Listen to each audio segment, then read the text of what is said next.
आज राज्याचा अर्थसंकल्प सादर करण्यात आला आणि थेट आपण नेत्यांकडे जाणार आहोत। शशिकांत शिंदे आपल्यासोबत आहे, कैलास गोरंट्याल काँग्रेसचे आमदार आणि प्रदीप जयस्वाल आहेत, आशिष जयस्वाल आहेत। आपण त्यांच्याकडे थेट जाणार आहोत आणि विचारणार आहोत। सगळ्यात आधी तुमच्याकडे विरोधकांकडे येणार आहोत आणि हा जो अर्थसंकल्प सादर झाला तुमची प्रतिक्रिया।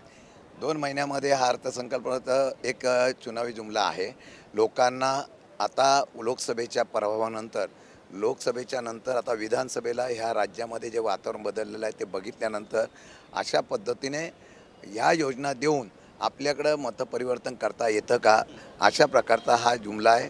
त्यामध्ये काही त्याप्रमाणे जे जाहीर केलेलं आहे ते पूर्वीचेच अजून देणं बाकी आहे। हे आता इतकं कर्ज झालेलं आहे, 70,000 कोटीचं डिप्रिशिएट दाखवलेलं आहे बजेट आणि त्यानंतर प्रत्येक वर्षाला 2-2 लाख कोटी रुपये जर काढत असतील आणि परत सांगतात, मला तर आज आश्चर्य वाटलं आमच्यावरती मंत्र्यांनी अर्थमंत्र्यांनी वरती सांगताना सांगितलं की आम्ही कर्जाची रेषा ओलांडू शकलो नाही, ती नियंत्रणात ठेवली। ह्या अभिमानाने सांगतायत 3 वर्षामध्ये इतकं कर्ज वाढवलं। आत्तासुद्धा ज्या योजना जाहीर केल्या आहे त्यालासुद्धा या सरकारला कर्ज काढावं लागेल, पण ते कर्ज काढलं तरी 2 महिन्यात आचारसंहिता त्यांनी सांगितलं एक समिती नेमणार, ते नियमावली करणार, तोपर्यंत हे जाहीर करणार। अधिवेशन संपलं की समिती व्हायला 1-2 महिने, लगेच आचारसंहिता संपला विषय। म्हणजे पूर्तता ठेवा आणि जर हे यांनी म्हटलं ते होणार आहे की आम्ही जे म्हटलं ते होणार आहे हे तुम्ही कृपा करून पाहून घ्या। नाही आजचा हा बाईट हे तुम्ही जपून ठेवा, नंबर 1। दुसरं असं आहे की यांच्या पायाखालची वाळू सरकलेली आहे। यांना अजितदादा पहिले खूप चांगले वाटत होते, आता त्यांचा अर्थसंकल्प कर्ज फर्ज हे सर्व यांना दिसून राहिलं। हे आता समजत आहे यांची स्क्रिप्ट अजितदादांना वाईट यांची स्क्रिप्ट ही पहिलेपासून ठरलेली असते। हे अधिवेशनामध्ये बजेटच्या पूर्वीच आपले स्टेटमेंट घरी अभ्यास करून येतात, तेच ते बोलून राहिले। यांना कधी चांगलं दिसत नाही। यांना आज हे जे काही सरकारने निर्णय घेतलेला आहे आणि पहिल्यांदा गरीब माणसाच्या हितासाठी मोदी साहेबांनी PM किसानचे CM किसानचे पैशांचे पाठवले, तेव्हाही असंच म्हणत होते। आज नियमितपणे कर्ज देणाऱ्या शेतकऱ्यांचे पैसे त्याच्या आता ते पैसे लोकांना चालले, हे पैसे डायरेक्ट लोकांना चालले, डायरेक्ट बेनिफिट सुरू आहे, लोकांच्या थेट अकाउंटमध्ये पैसे सुरू आहे। लोकांना फायनान्शियली साऊंड करून आत्मनिर्भर करून त्यांना चांगलं जीवन जगण्याचं आहे। मग का बरं यांनी अन्नपूर्णा योजना आणली होती, जे 2 रुपये किलोमध्ये 3 रुपये किलोमध्ये धान्य देत होते, आज मोदीजीने 80 कोटी लोकांना फ्री धान्य दिलं। 80 कोटी रुपये आणि 2 रुपये 3 रुपये घेत होते, 2 रुपये तेव्हा तुम्ही 2 रुपये 3 रुपये योजना आणली। मग आपण केलं ते चांगलं आणि दुसऱ्याने चांगलं केलं तर ते वाईट, हे बरोबर नाही। असं आहे की मग जे मोफत तुम्ही धान्य देता म्हणून सांगता, मग जो शेतकरी ते धान्य पिकवतो त्याला हमी भाव का नाही दिला? म्हणजे एका बाजूला तुम्ही मोफत धान्य दिलं म्हणून सांगता, तुम्ही लोकांना काय करता माहिती आहे का? डिपेंड पॉलिसी केलेली आहे। जे इतर राष्ट्रामध्ये जसे होते ना, लोकांनी अवलंबून सरकारवर राहायचं। मग तुम्हाला मोफत घर देतो, तुम्हाला पैसे देतो, तुम्हाला धान्य जेवण देतो, 2-3 टाईप, फक्त एक आणि फक्त तुम्ही आमच्या विरोधात मग काय बाकी बोलायचं नाही, आम्ही तुम्हाला हे देतोय ना त्याच्यात खुश राहा। परंतु आज सर्वसामान्य माणसाला महागाईच्या समोर जात असताना त्याच्या उत्पन्नाचं हे म्हणतात। मग तुम्ही असं जर म्हणत असाल तर त्यांनी जाहीर करायला पाहिजे। तुम्ही अकाउंटवर पैसे टाकता, नंतर त्यांचे यंत्र शेतकऱ्यांना लागणारे, त्याच्यानंतर त्यांची खतं, त्यांची बियाणं, सगळ्यावर तुम्ही जे औषधं त्याच्यावर जो GST लावलेला आहे तो का कमी केला नाही? अकाउंटवर पैसे येतात असं तुम्हाला वाटतं? एक तर माझा प्रश्न आहे की अर्थसंकल्प प्रत्येक महिन्यात मार्च किंवा एप्रिलमध्ये आपण डिक्लेअर करतो, तुम्ही जून एंडमध्ये कशाला करतात? काहीतर तुमच्या अरे कायला माहिती आहे, तुला असेल ना, तुम्हाला तुम्ही केले नाही, तुम्हाला माहित होतं की लोक आपल्या विरोधात म्हणून त्याने अर्थसंकल्प डिक्लेअर नाही केला। आता लोकसभा त्यांच्या विरोधात गेलाय, विधानसभा माहित आहे का? विधानसभा आयला पाहिजे म्हणून आता हे अज्ञानता आहे, हे अज्ञानता, हे काही अज्ञानता आहे। हे बघा प्रत्येक ठिकाणी प्रत्येक हे अज्ञानता होतं, त्याला काय करतं?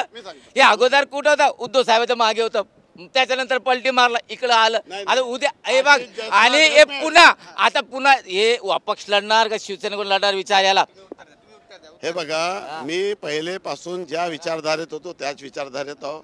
बाकीच्या लोकांनी केलं असेल इकडे तिकडे, आशिष जयस्वालनी केलं नाही, माझ्यावर आरोप लावू शकत नाही। मी अपक्ष निवडून आलो आहे आणि अपक्ष निवडून आल्यानंतर पहिला पाठिंबा शिवसेनेला दिला होता आणि आजही मी त्याच्यासोबत कायम आहे। लक्षात घ्या, आजही मी त्याच्यासोबत कायम आहे। नंबर 2, महागाईचा इंडेक्स ग्रोथ रेट हे दर पूर्ण जगामध्ये होतोय। प्रत्येक जिथे यांचं राज्य आहे तिथे तीच परिस्थिती असते, कारण की ते इंडेक्स असतो, त्या इंडेक्सप्रमाणे वाढ होत असते. आणि ज्या इंडेक्सप्रमाणे जसं पगार वाढ होतो, जसं संजय गांधीचे पैसे यांनी वाढवले नव्हते, आम्ही वाढवले 2दा, तसं या योजनेमध्ये देखील आमच्या भगिनीला आणि सर्वांना वारंवार महागाईच्या इंडेक्सनुसार पैशात वाढ होईल. अरे याने पैसे वाढवले म्हणतात, पण पैसे आले का कुठं? कुठं आलं? कोणाला भेटलं पैसे? ते महाराष्ट्राची जनता सांगेल. आज आमच्या धान उत्पादक शेतकऱ्याला कधी यांनी 20 कोटी रुपये बोनस 16 हजार कोटी रुपये या ठिकाणी जाहीर झाले, वाटप झाले. एका सांगतात मी आहो तिथला मागाच्या, विचारा आमच्या धान उत्पादक शेतकऱ्याला हे बोनस देत नव्हते, आम्ही बोनस दिला. ते योजना आमच्याकडे नाहीये. मराठवाड्यात तुम्हाला सांगतो, धान जे म्हणतात ही योजना आमच्याकडे नाहीये. मी संजय निराधारचा बोलतो. हाऊसमध्ये येताना पैसे भेटत नाही, हे फक्त दलाल लोकांना आणि गुत्तेदारांना खुश करण्यासाठी हे बजेट मानलेलं काय. आज हाऊसमध्ये येताना खूप खुश होऊन आले आणि इथं आल्यानंतर बजेट ऐकून पचका झालेला आहे. जे मध्य प्रदेशमध्ये झालं तेच आज या ठिकाणी होईल आणि महाराष्ट्रात पुन्हा सरकार येईल. मी आपल्याला सांगतो सरकार यांची. अरे बाबा नाही एक मिनिट आशिष जयस्वाल म्हणतात ते बरोबर आहे. ते म्हणतात की सरकार येईल, सरकार आमचं येईल, त्यात आशिष जयस्वाल आमच्यावर असतील. ते पक्के राहिले. तुम्ही जाणार का? मोठं विधान असं आहे. रिकॉर्डिंग करून ठेवा. हा जर अपक्ष निवडून आला आणि आमची सरकार आली तो आमच्या सोबत येणार आहे. रेकॉर्डिंग करून टाका. असं आहे. ते प्लीज रेकॉर्ड करा असं आहे. तुम्ही. आता जे झालेलं आहे ते खोटं नरेटिव्ह सेट केलं. लोकांना अनुसूचित जाती, अनुसूचित जमाती आणि अल्पसंख्याकला सांगितलं इस्लाम खतरे में, SC ला सांगितलं आरक्षण खतरे में. ऐकून घ्या. आदिवासीला सांगितलं आरक्षण खतरे में. अरे हे हिंदुत्ववादी ऐका, हिंदुत्ववादी बोलत मग होते. काय झालं? यांची मी बोल उघडून आलो. मग काय झालं? जेव्हा तुम्ही एक लक्षात घ्या, जेव्हा लोकांना कन्व्हिन्स करता येत नाही तेव्हा यांनी कन्फ्यूज केलं. आणि काय झालं? मी सांगतो ना, कन्फ्यूज केलं. ऐकून तर घ्या. आणि मग काय झालं? जेव्हा मोदी 14 ते 19 होते, 19 ते 24 होते, तेव्हा संविधान बदललं नाही. आता बदलणार आहे का? परंतु मतं घ्यायची, काही लोकांना सांगायचं तुम्हाला धर्म खतरे में, तुम्हाला आरक्षण खतरे में, हे वारंवार सांगितलेलं आहे. पुण्यामध्ये स्वतः पंतप्रधानांनी आणि यांनी संविधान बदललेलं नाही. पुण्यात या देशामध्ये मोदीजी संविधान 370 साठी हे 370चे पाठराखण करणार आहे. यांना जनता धडा शिकवेल. एकदा जनतेच्या हातून लोकसभेत चूक झाली आहे तरी मोदीजी आले आहे. मध्य प्रदेश सारखा रिझल्ट महाराष्ट्रात येईल हे मी गॅरंटी सांगतो. जय हिंद, जय महाराष्ट्र. ते 370 कॅन्सल केलं. बरोबर. कोण गेला होता तिथं राहायला? अदानीच घेतला. का घेतला अदानीने?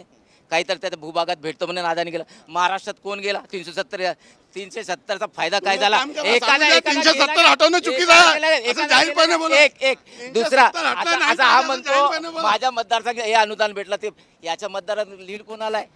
काँग्रेसचा लीड आहे याच्या मतदारसंघातून. हा लोकसभामध्ये कोणाला लीड आहे? तुम्ही चिंता करू नका. लोकसभामध्ये तू एवढं काम केला, एवढं तू अनुदान आणला, तर मतदान कसं भेटतं रे काँग्रेसच्या माणसाला? दिसेल. एक मिनिट. उत्तर द्यायला पाहिजे. बिलकुल उत्तर देईल. मी काय म्हटलं, तुम्ही एकदाचा लोकांना कन्फ्यूज करू शकता, वारंवार कन्फ्यूज नाही. आम्ही जनतेसमोर जाऊ, जनतेला सांगू यांनी तुमच्यासाठी काय केलं, आम्ही तुमच्या साठी काय केलं. जनता सुज्ञ आहे, जनता समजेल आणि जनता समजून आपल्या सत्सद विवेक बुद्धीने निर्णय घेईल हे मी अतिशय जबाबदारीने सांगतो. याने हे कसे निवडून आले आहे हे आपल्याला माहीत आहे.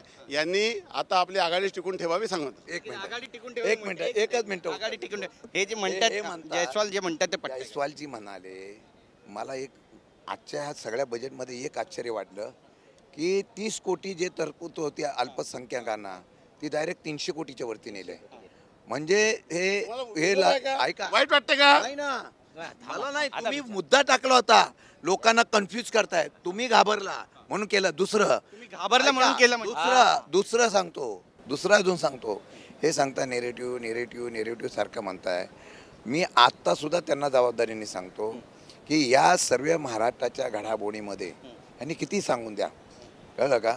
मोदीजींनी हे केलं ते केलं. ह्यांना मग पूर्वी हे मतं मागत कशावर होती माहिती आहे का? धर्मावर मागत होते, जातीवर मागत होते, मंदिरावर मागत होते. आम्हाला पण अभिमान आहे त्याचा. पण आता त्यांना कळून आलं की ह्याच्यावर काय होत नाही, म्हणून आता लोकांना विकासाचा गाजर दाखवायला लागले. विकासाचं गाजर दाखवलं. यांनीच हे केलेलं आहे, यांनीच लोकांना भडकवलेलं आहे.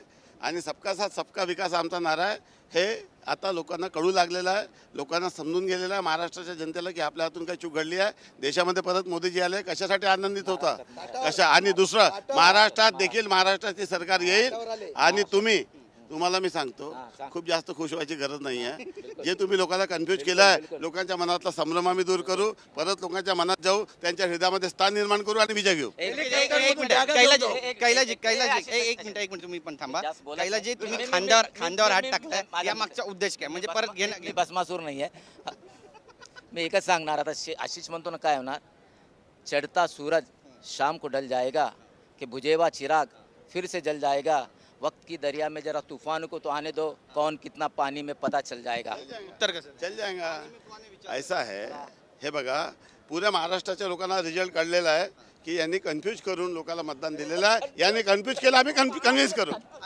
कन्फ्यूज करता ईडी नाही आमच्याकडे सीबीआय नाही आमच्याकडे पोलीस नाही आमच्याकडे मिलिटरी नाही सगळं तुमच्याकडे. कन्फ्युजन करणार आहे. अरे आम्ही भारी पडलो तुमचे खोटे खोटे आमचा एक कन्फ्युजन भारी पडला भ्रम हा दूर तुमचा करो. ईडी वाला अंधेरा भारी छटेगा पडलो अंधेरा छटेगा सूरज खिलेगा और कमल खिलेगा महायुती खिलेगी निश्चित यंत्रणेचा वापर करून सर्व यंत्रणेचा वापर करून यश मिळालं नाही केंद्रात पण नाही राज्यात पण मिळालं नाही नंतर हे दाखवलेलं हे फक्त आता निवडणुकीचा गाजर आहे त्यांना कळलेलं आहे की आता लोक या सगळ्या प्रकाराला कंटाळलेले आहेत विरोधात गेलेले आहे म्हणून केलेलं हे आहे ह्यांनी सुद्धा काही फरक पडणार नाही आणि तुम्हाला दिसून येईल महाराष्ट्र हा इतिहास घडवणार आहे हा महाराष्ट्र इतिहास घडवणार नक्कीच एक शेवटचा प्रश्न आहे तुम्हा तिघांना हा प्रश्न आहे महाविकास आघाडी की महायुती काही डाऊटच नाही आहे महायुती तुम्ही काय म्हणा महाविकास या 101% तुम्ही महाविकास आघाडी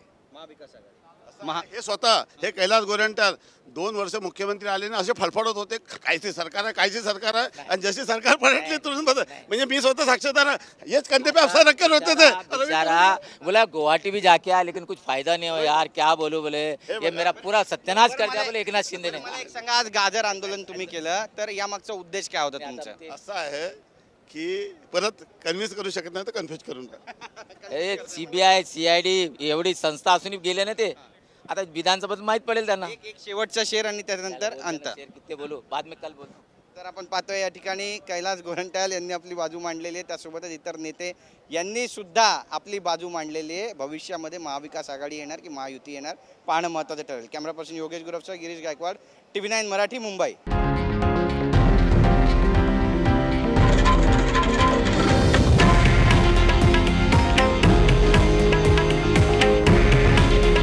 हे आहे देशातील नंबर 1 न्यूज नेटवर्क आणि आपण पाहत आहात TV9 मराठी. काळजी तुमची, हित महाराष्ट्राचं.